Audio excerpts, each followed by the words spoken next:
अभ्यास का महत्व। प्राचीन समय में विद्यार्थी गुरुकुल में रहकर ही पढ़ा करते थे। बच्चे को शिक्षा ग्रहण करने के लिए गुरुकुल में भेजा जाता था।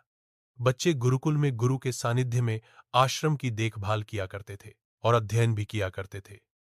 वरदराज को भी सभी की तरह गुरुकुल भेज दिया गया। वहां आश्रम में अपने साथियों के साथ घुलने मिलने लगा, लेकिन वह पढ़ने में बहुत ही कमजोर था। गुरुजी की कोई भी बात उसके बहुत कम समझ में आती थी। इस कारण सभी के बीच वह उपहास का कारण बनता है।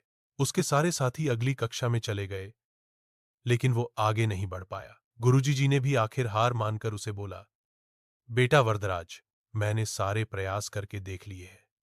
अब यही उचित होगा कि तुम यहां अपना समय बर्बाद मत करो।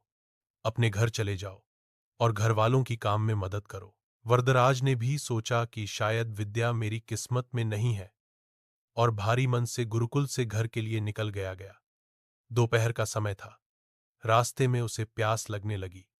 इधर उधर देखने पर उसने पाया कि थोड़ी दूर पर ही कुछ महिलाएं कुएं से पानी भर रही थी। वह कुएं के पास गया। वहां पत्थरों पर रस्सी के आने जाने से निशान बने हुए थे।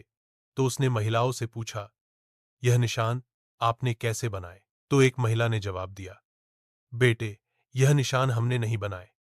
यह तो पानी खींचते समय इस कोमल रस्सी के बार बार आने जाने से ठोस पत्थर पर भी ऐसे निशान बन गए हैं।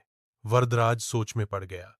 उसने विचार किया कि जब एक कोमल से रस्सी के बार बार आने जाने से एक ठोस पत्थर पर गहरे निशान बन सकते हैं, तो निरंतर अभ्यास से मैं विद्या ग्रहण क्यों नहीं कर सकता। वरदराज ढेर सारे उत्साह के साथ वापस गुरुकुल आया और अथक कड़ी मेहनत की। गुरुजी ने भी खुश होकर भरपूर सहयोग किया। कुछ ही सालों बाद यही मंदबुद्धि बालक वरदराज आगे चलकर संस्कृत व्याकरण का महान विद्वान बना, जिसने लघु सिद्धान्वतक कौमुदी, मध्वय सिद्धान्वतक कौमुदी, सार सिद्धान्वतक कौमुदी, गीर्वाण पद्मंजरी की रचना की। शिक्षा मोराल। दोस्तों, अभ्यास की शक्ति का तो कहना ही क्या है। यह आपके हर सपने को पूरा करेगी। अभ्यास बहुत जरूरी है, चाहे वो खेल में हो या पढ़ाई में या किसी और चीज में। बिना अभ्यास के आप सफल नहीं हो सकते हो। अगर आप बिना अभ्यास के केवल किस्मत के भरोसे बैठे रहोगे, तो आखिर में आपको पछतावे के सिवा और कुछ हाथ नहीं लगेगा।